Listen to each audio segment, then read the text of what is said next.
Look, you're in London. What does a Donald Trump victory mean for people in the UK?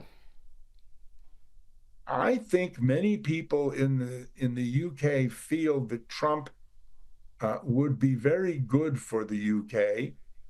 They are very tired of politicians gaslighting them and not delivering and then lying to them about why they didn't deliver.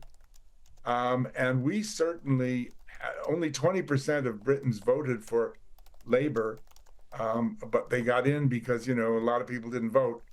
I think they also see Trump as somebody who would straighten out this Labour government, which is quickly turning into a very serious socialist entity, raising the highest taxes we've ever had, even higher, freedom of speech being clamped down, all sorts of other things.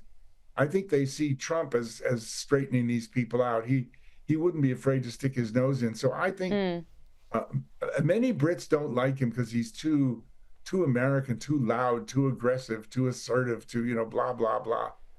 But I think secretly they want a strong person to solve the mess that we're in. And also, I suppose this has been a key point for many of Trump's supporters, how he will handle foreign policy compared to Kamala Harris. What's your take on that? Well, I've written about this extensively. Uh,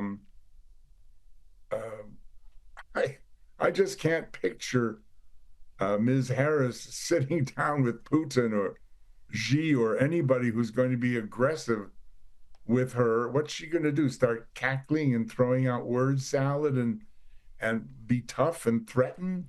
Or is she going to have Obama do it? Well, he's an appeaser too.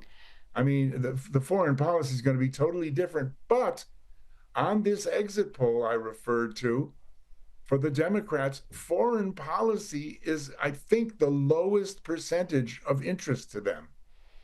Interesting. Whereas I think it's 55% for Republicans. The Democrats don't seem to care about it at all. It's unbelievable. They care. Yeah. Watching Kamala Harris, I suppose, campaign in the last few weeks, the last few months, has she improved at all in your view? I want to be a good guy and I want to be fair, but no.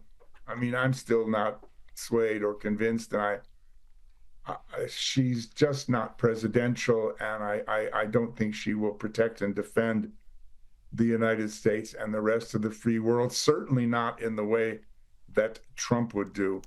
Would she do a better job than Joe Biden? If that were true, we would have seen her do something in the last 3.5, almost 4 years. And finally, Joe Biden, he seems to have really hurt Kamala Harris's campaign in recent days. Has that been deliberate? I think so, probably. I think he's feeling a bit cantankerous. But, you see, the real question that I keep asking people is, why is Biden still president? If he wasn't, I've mentioned this on your show before. If he wasn't capable to stand again as president, why is he serving from the day that Kamala took over as the candidate until January 20th? Why is he allowed to serve? If you had somebody you wanted for president, wouldn't you want them in office the next day? Why would the Democrats give up, I ask, the strategic advantage of having your incumbent in place as an incumbent, running the country already, showing what they can do? It's a natural shoo-in. Why would they give that up? I'll tell you why. Because they're afraid she would screw up before the 5th November and their goose would be cooked. And that's why they've left him in place. Roger Gewolb, it has been so great to speak with you on Election Day. Thank you so much for your time. Thank you.